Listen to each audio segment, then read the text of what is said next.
Hello मेरे प्यारे बच्चों, कैसे हैं आप। मैं उम्मीद करता हूं आप सभी अच्छे होंगे। क्वेश्चन नंबर 3 तक हम पहले करा चुके थे चैप्टर नंबर 7 का। क्वेश्चन नंबर 4 शुरू करते हैं। एक्सरसाइज चल रही है 7.1। तो क्वेश्चन नंबर 4 में जो दिया गया है, इसने L and M are two parallel line. हमारे पास में ये दो पैरेलल लाइन है L और M। क्लियर है यहाँ तक। फिर कहा line intersecting by another pair line P and Q। L और M जो पैरेलल लाइन है P और Q, इन्हें क्या कर देती हैं, इंटरसेक्ट कर देती हैं। फिर कहा show that triangle ABC congruent होगा ट्राइंगल CDAK। ये दो ट्राइंगल हमें कॉन्ग्रेंट प्रूफ करने हैं और ये कौन से हैं, ABC। तो ABC ये ट्राइंगल बेटा यहाँ से लेके यहाँ तक है। ध्यान से इसी बात पे ध्यान लगाया करो कि किस एंगल ट्राइंगल की बात कर रहा है हमारा क्वेश्चन, क्योंकि क्वेश्चन उसी ट्राइंगल से सोल्व होगा जिस ट्राइंगल के विषय में उसने हमसे कहा है। तो एक तो ये ट्राइंगल है, दूसरा है CDA यानी कि ये वाला ट्राइंगल है। क्लियर है बेटा, ये ट्राइंगल है। तो हमें इन दोनों ट्राइंगलों में क्या करना होगा, कोई भी तीन चीज समान दिखानी होंगी, या तो साइड या एंगल या साइड एंगल को लेकर के कोई भी तीन चीज जब हम इक्वल दिखा देंगे तो कॉन्ग्रेंसी रूल से हम इसे बता देंगे कि ये हमारा कॉन्ग्रेंट है। तो इन दोनों ट्राइंगलों में एक चीज तो आपको दिखाई दे रही होगी AC, जो कि हमारे फर्स्ट ट्राइंगल में भी है और सेकंड ट्राइंगल में भी है। क्लियर है यहाँ तक कि ये वाले ट्राइंगल और ये वाले ट्राइंगल में AC दोनों में कॉमन है। एक चीज हमें मिल गई, रफली लिख लेते हैं, AC इक्वल है हमारी AC। क्लियर है, कॉमन है ये।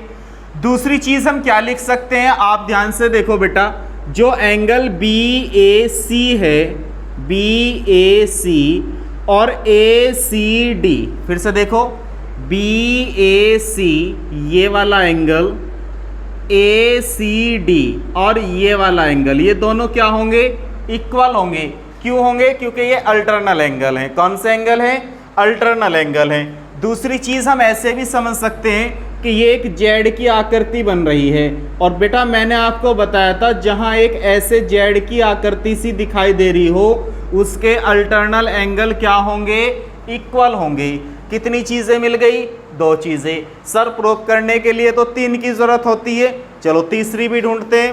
तो जैसे ये वाले अल्टरनल एंगल इक्वल हैं, तो आप ध्यान से देखो यहाँ भी एक उल्टे जेड की आकृति दिखाई दे रही होगी आपको। तो ये वाला एंगल जो है वो किस एंगल के बराबर हो जाएगा, इस एंगल के बराबर। कितनी चीज़ें इक्वल हो गई, तीन। और हमें कॉन्ग्रेंट प्रूफ करने के लिए कम से कम कितनी चीज़ों की नीड है, तीन की। तो क्वेश्चन सॉल्व हो गया। एक तो ये अल्टरनल एंगल इक्वल हो जाएगा, एक ये अल्टरनल इक्वल हो जाएगा, और एक साइड हमारे पास कॉमन है। बाय एंगल साइड एंगल से कॉन्ग्रेंसी रूल हम क्या लिख देंगे, इसे कॉन्ग्रेंट है। चलिए शुरू करते हैं। In triangle ABC and triangle CDA। पहला एंगल कौन सा इक्वल है, कि ये वाला एंगल इस वाले एंगल के क्या है, इक्वल है। पहला एंगल इसके दूसरे के इक्वल मान लो। तो इस इक्वल एंगल को देखो कहाँ से कहाँ तक है, BAC। ये वाला एंगल कहाँ से कहाँ तक है, BAC। तो एंगल BAC इक्वल है, BAC इक्वल है किसके, ACD के, एंगल ACD के। क्यों है, क्योंकि सर ये अल्टरनल एंगल हैं। कौन से एंगल हैं, alternate angle. Any doubt, no problem. आगे चलेंगे। एक चीज हमें दिख गई थी कि साइड जो है AC वो दोनों ट्राइंगलों में क्या है, इसकी कॉमन है। जब कॉमन है तो हम लिखेंगे AC इक्वल है AC। क्यों है, क्योंकि दोनों ट्राइंगलों में ये कॉमन है। आगे चलेंगे। तीसरी चीज ये भी क्या बना था, इसका अल्टरनल एंगल, क्योंकि ये क्या है, इसके जेड की उल्टे जेड की आकृति आ रही है। और दूसरे वर्ड ये भी है क्योंकि L और M को इंटरसेक्ट किसने करा हुआ है, P और Q ने, तो ये क्या बनेगा इसका अल्टरनल एंगल। अब जब ये अल्टरनल एंगल है तो कौन सा एंगल है, एक एंगल तो है सर जी हमारे पास BCA, कौन सा एंगल है BCA, तो यहां पर लिखेंगे BCA इक्वल है किसके इक्वल है DAC के, किसके इक्वल है DAC के, क्योंकि ये वाला एंगल कहां से है BAC और ये एंगल DAC। आगे बात समझ में बेटा, तो ये कौन सा एंगल है अल्टरनल एंगल, अल्टरनल एंगल। रूल कौन सा बना हमारे पास में, bye angle side angle, angle side angle congruency rule. तो कॉन्ग्रुएंसी रूल से हम क्या कह सकते हैं कि ये वाले जो ट्राइंगल होंगे ये क्या होंगे कॉन्ग्रुएंट होंगे, ट्राइंगल ABC कॉन्ग्रुएंट होगा ट्राइंगल CDA के। मैं उम्मीद करता हूं आप क्वेश्चन को अच्छे से समझ गए होंगे। चलते हैं क्वेश्चन नंबर नेक्स्ट पर। क्वेश्चन नंबर 5 में इसने कहा line L is the bisect of an angle A। एक लाइन है हमारे पास L और वो एंगल A को क्या कर देती है बाइसेक्ट कर देती है, तो एक एंगल A को दो इक्वल पार्ट में वो डिवाइड कर देती है। ठीक है, तो ये तो बात समझ में आ गई कि जो एंगल इधर है उतना ही एंगल कहाँ है यहाँ पर है।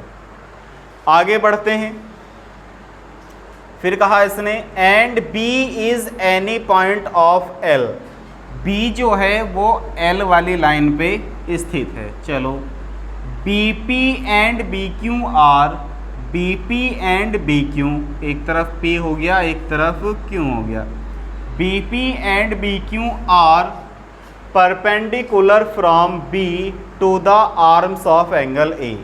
एंगल A की आर्म्स कौन सी हैं AP और AQ, ये दो आर्म्स हैं, तो ये BP और BQ क्या है इसकी जो एंगल A की दोनों आर्म्स हैं उन पे परपेंडिकुलर है।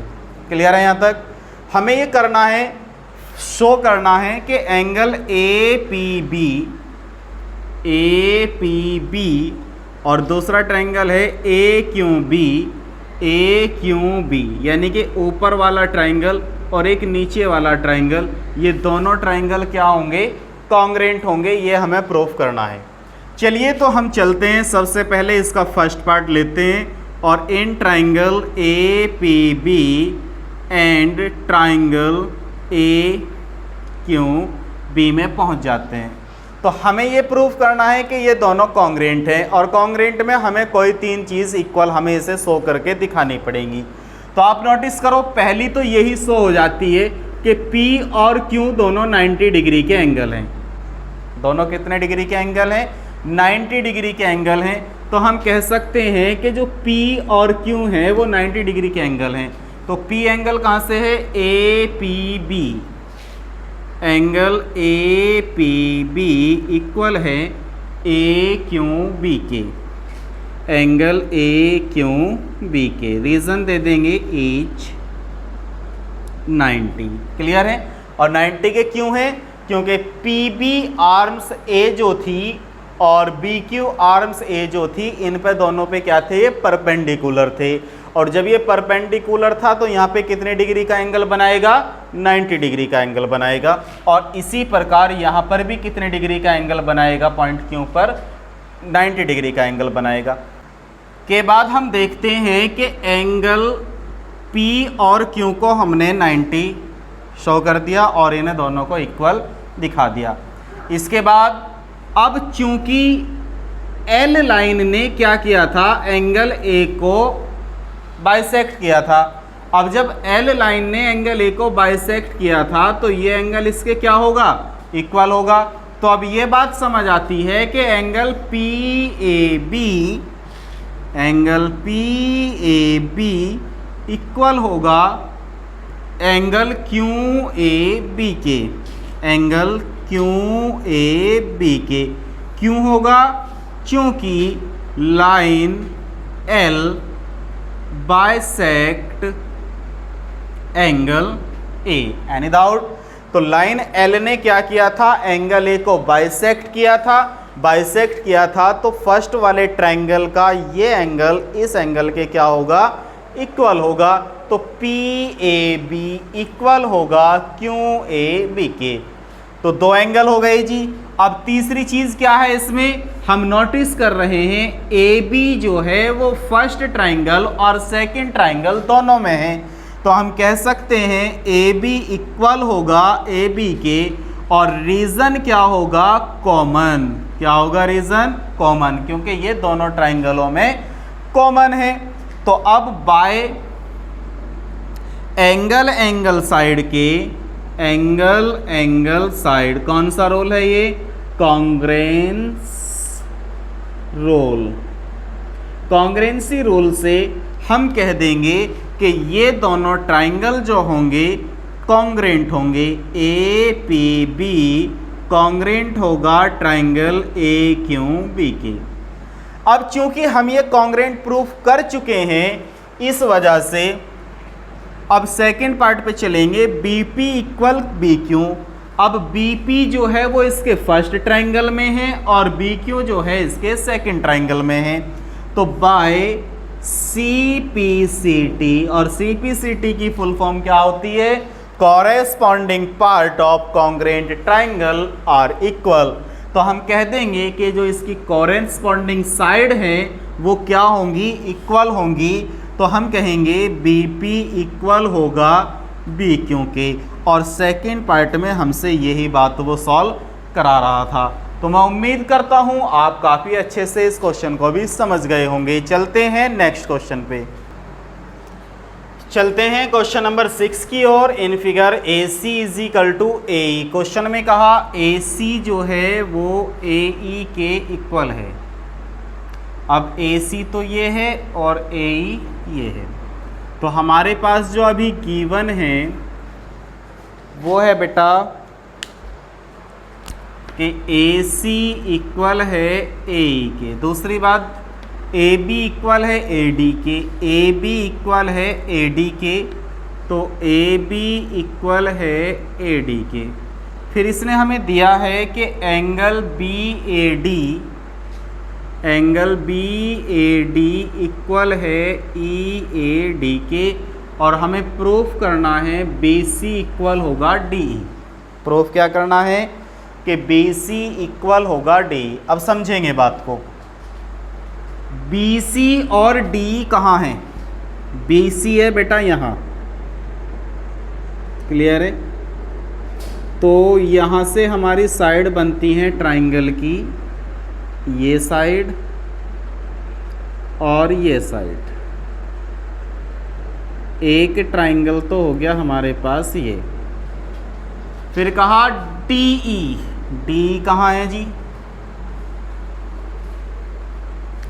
B C equal D. D है ये वाली, तो डी की साइड है हमारी ये, क्लियर है? तो इसका ट्रायंगल बनता है हमारे पास ये वाला। समझ गए होंगे आप? एक ट्रायंगल तो है हमारे पास बेटा ये वाला, और एक ट्रायंगल है हमारे पास ये वाला।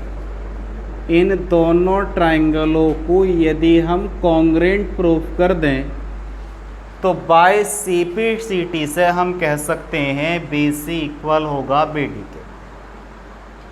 क्लियर है? चलो तो शुरू करते हैं दोनों ट्रायंगलों को। तो दोनों ट्रायंगलों में बेटा हमें एक प्रॉब्लम आएगी कि इस ट्रायंगल में जो ये वाला एंगल है पूरा, उसमें हमें केवल इतना एंगल दिया हुआ है, लेकिन ये एंगल बन रहा है यहाँ से लेके यहाँ तक। मतलब ये भी इसमें क्या है? ऐड है। एक बात। दूसरी, इस ट्रायंगल में यहाँ से यहाँ तक तो इक्वल दिया हुआ है, लेकिन पूरे ट्रायंगल में आएगा यहाँ से यहाँ तक एंगल। तो इसका मतलब इसमें चाहिए हमें ये एंगल और इसमें चाहिए हमें ये एंगल। यदि इस वाले उरले वाले ट्रायंगल की बात करें ए बी सी की, तो ए बी सी बनता है यहाँ से यहाँ तक और ए डी ई बनता है यहाँ से यहाँ तक। क्लियर है? तो इसमें हमें नीड है इस ट्रायंगल की, जो कि हमें इस वाले एंगल में भी चाहिए और इस एंगल में भी चाहिए। तो हम क्या काम करेंगे, क्योंकि हमारे पास दिया है बी ए डी इक्वल है ई ए डी के, बी ए डी इक्वल है ई ए डी के। क्लियर है? E A D, E A D, E A D, E A D नहीं है बेटा, यो ई ए सी है जो दे रखा। यहाँ पे देखो ई ए सी कितना दिया है, ई ए सी, लेकिन हमें कितना चाहिए, ई ए डी चाहिए हमें। क्लियर है? तो हम क्या काम करेंगे, हमें नीड है इसमें डी ए सी की, और तो हम यहाँ करेंगे adding angle D A C both दोनों में। डी ए सी हम इधर भी ऐड कर देंगे, डी ए सी हम इधर भी ऐड कर देंगे। क्यों कर रहे? क्योंकि इस एंगल में भी हमें डी ए सी की नीड है और इस एंगल बी ए सी वाले एंगल में भी हमें ए डी वाले एंगल की नीड है। तो हम दोनों में क्या काम करते हैं, डी ए सी को ऐड कर लेते हैं। चलो करते हैं। तो we get angle B A D plus add किया D A C equal to E A C, add किया डी ए सी। अब कितना एंगल बना, जब बी ए डी में, देखो समझो बेटा, बी ए डी में डी ए सी ऐड हो गया, तो अब यहाँ से लेके यहाँ तक पूरा एंगल बन गया ये, और पूरे एंगल का नाम है बी ए सी, एंगल बी ए सी। अब उधर चलो सेकंड ट्रायंगल में ई ए सी, ई ए सी इस वाले एंगल में ऐड हो गया डी ए सी। अब ये डी ए सी और ऐड हो गया, तो पूरा एंगल कितना बना, ई A D, E A D. अब हम वर्क करते हैं उन ट्रायंगलों में जहाँ से हमें मिलेगी बी सी और डी ई। तो चलो शुरू करते हैं। In triangle A B C and triangle A D E, A D E. Clear है? तो हम यहाँ एक बात देखते हैं बेटा, A B C, A B C, A B C वाले ट्रायंगल में, ए बी सी वाले ट्रायंगल में ए बी साइड जो है वो इक्वल है ए डी साइड के। तो हम कह सकते हैं कि ए बी इक्वल है ए डी के, और ये क्यों है, क्योंकि ये गिवन है। क्लियर है? ये साइड क्या है, हमें गिवन है। आगे चलेंगे। अभी हमने प्रूव किया है कि ये वाला एंगल इस एंगल के क्या है, इक्वल है, कि angle B A D equal है ई ए डी के, एंगल ई ए डी के। यहाँ पर लिख देंगे इसे प्रूव्ड अबाव, क्योंकि ये हमने अभी प्रूव किया है कि ये दोनों एंगल क्या हैं, इक्वल हैं।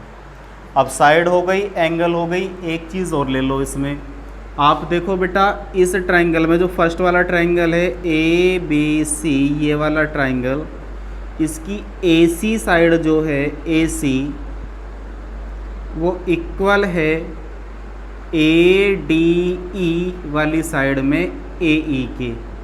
और ये क्यों है इक्वल, क्योंकि ये भी हमें गिवन है, पहले ही दे दिया था बेटा ये कि AC इक्वल है AE के और AB इक्वल है AD के। तो AB इक्वल AD है और AC इक्वल AD है, और ये दोनों क्या है हमारे पास गिवन है, और ये हमने क्या कर लिया था, पहले ही प्रूफ कर लिया था। तो कॉन्ग्रुएंसी रूल कौन सा बना हमारे पास, side angle side congruency rule से हम कह सकते हैं कि ट्रायंगल ABC कॉन्ग्रुएंट होगा ट्रायंगल ADE। अब जब ये ट्रायंगल दोनों कॉन्ग्रुएंट होगी, ये वह ट्रायंगल भी फर्स्ट वाला ट्रायंगल और ये सेकंड ट्रायंगल भी, ये क्या होगी, कॉन्ग्रुएंट होगी। तो बाय CPCT से क्या होगा, BC इक्वल होगा DE के, BC इक्वल होगा DE के, और ये ही हमें क्या करना था, प्रूफ करना था। तो मैं उम्मीद करता हूँ आप क्वेश्चन को बहुत अच्छे से समझ गए होंगे। चलते हैं अब हम नेक्स्ट क्वेश्चन पर, शुरू करते हैं इसका क्वेश्चन नंबर 7। क्वेश्चन नंबर 7 में इसने कहा AB is a line, AB एक लाइन है, segment and P is it's mid point, P जो है वो AB का मिड पॉइंट है। यदि P AB का मिड पॉइंट है तो ये बात तो हमें समझ आ गई कि AP इक्वल है BP के, AP इक्वल है BP के। क्यों है, क्योंकि P is the mid point of segment line AB। Clear है, एक चीज़ गिवन हो गई। दूसरी चीज़ गिवन है कि एंगल A इक्वल है एंगल B के, एंगल A इक्वल है एंगल B के। और तीसरी चीज़ हमारे पास उसने दी है, एक तो यही दे दिया BAD, इसे ही लिख देते हैं जो दिया है इसने हमें, एंगल BAD इक्वल है ABE के, एंगल ABE के। देखो A एंगल ये हो गया, B एंगल ये हो गया। तो ABE ये पूरा एंगल इक्वल है BAD, BAD इस एंगल के। क्लियर है। तीसरी चीज़ हमारे पास है, चूँकि जो गिवन में ही है, APA इक्वल है DPB के, DPB के। इस बात को ध्यान से समझेंगे बेटा, सेम वही बात आएगी जैसा हमने पिछले क्वेश्चन में किया था। और जो हमें कॉन्ग्रुएंट प्रूफ करना है वो करना है DAP, DA। आप उस चीज़ पे ध्यान दिया करो बेटा जो मैं डार्क किया करूं, DAP।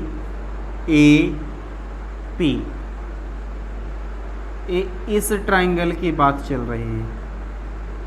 अब नोटिस करो, देखो ट्राइंगल तो केवल इतना दिया यहाँ पे, और बनने का कितना, इतना। तो यानी कि इस ट्राइंगल की हमें नीड होगी फिर से इसमें। आगे वाले में देखेंगे EBP, E फिर B और फिर P, तो ये कितना बनेगा ट्राइंगल, ये पूरा बनेगा। तो इसका मतलब इधर से भी हमें इस बीच वाले एंगल की इसमें क्या पड़ेगी, नीड पड़ेगी। तो ये एंगल क्या है जी, ये एंगल है EPD। तो कहने का मतलब ये है, ये जो एंगल इक्वल हैं इसमें हमें एडिंग करना पड़ेगा फिर APD, एंगल APD, और वो भी कहाँ, दोनों में, यानी कि बोथ। क्लियर है। तो जब दोनों में ऐड करेंगे तो ये बनेगा angle APA plus APD equal to angle DPP plus APD। अब कितना एंगल बना, EPA में ऐड हो गया ये एंगल। तो ये पूरा एंगल कितना बन गया, ये पूरा बन गया APD। कितना बन गया, APD। अब उधर चलो, इस वाले एंगल में DPB में इस एंगल में ये एंगल और ऐड हो गया, कितना बना, BPE। तो एंगल बी पी ई। हमें प्रूफ भी क्या करना था, ये प्रूफ करना था कि ये दोनों क्या होंगे, कॉन्ग्रेंट होंगे। तो देखना in triangle D A P and triangle A B P, D A P, D A P, ये ट्राइंगल समझ रहे हैं बेटा, ये ट्राइंगल और ये ट्राइंगल क्या होंगे, दोनों कॉन्ग्रेंट होंगे। तो इन दोनों ट्राइंगलों में हमें नज़र आ रहा है कि एंगल ए इक्वल है एंगल बी के, जो कि हमें पहले से क्या है, गिवन भी है। तो हम लिख देंगे चूँकि angle B A D equal है एंगल ए बी ई के, है ना, बी ए डी इक्वल है। लेकिन हमें इसी ट्राइंगल में लेना था, तो इसी ट्राइंगल के लिए क्या लिख देंगे हम इसे, पी ए डी इक्वल है, पी ए डी इक्वल है किसके, पी बी ई के, और ये क्या था, हमें गिवन था। एक चीज़, दूसरी चीज़ देखो बेटा, ये एंगल हो गया और उसके बाद ये वाली साइड और इस साइड के क्या है, इक्वल है। क्यों है, क्योंकि P is the mid point of segment line AB। तो हम कहेंगे कि AP इक्वल है BP के, किसके, BP के। क्यों है, क्योंकि P is the mid point of AB, यह पूरा लिख देना, सेगमेंट लाइन ऑफ AB। ये बात समझ में आ गई। तीसरी चीज़ क्या है, जो अभी हमने प्रूफ की है कि ये एंगल इसके क्या है, इक्वल है। तो क्या प्रूफ किया, APD, एंगल APD इक्वल है BPE के, एंगल BPA के। इसे लिख देंगे प्रूव्ड अबाउ, क्योंकि ये हमने ऊपर यहाँ पर प्रूफ कर दिया है। क्लियर हो गई। अब रूल कौन सा बना, angle side angle कॉन्ग्रेंसी rule, angle side angle कॉन्ग्रेंसी rule. तो कॉन्ग्रेंसी रूल से ये क्या हुआ, ये कॉन्ग्रेंट हो गया। तो ट्राइंगल DAP कॉन्ग्रेंट हो गया ट्राइंगल ABP के। अब जब ये कॉन्ग्रेंट हो गया तो फर्स्ट वाली कंडीशन तो सोल्व हो गई, AD इक्वल है BE के। अब चेक करो क्या इसी ट्राइंगल में AD और BE आता है। यदि इन दोनों ट्राइंगलों में ही आता है तो यहीं पे लगा देंगे हम बाय CPCT। तो AD जो है वो हमारी इस वाले ट्राइंगल में है, फर्स्ट वाले में, और BE जो है वो हमारे सेकंड ट्राइंगल में है। तो इसलिए हम कह देंगे कि AD इक्वल है BE के, और रीज़न दे देंगे बाय CPCT, चूँकि corresponding part of congruent triangle are equal. बात क्लियर हो गई होगी, आप अच्छे से क्वेश्चन को समझ गए होंगे।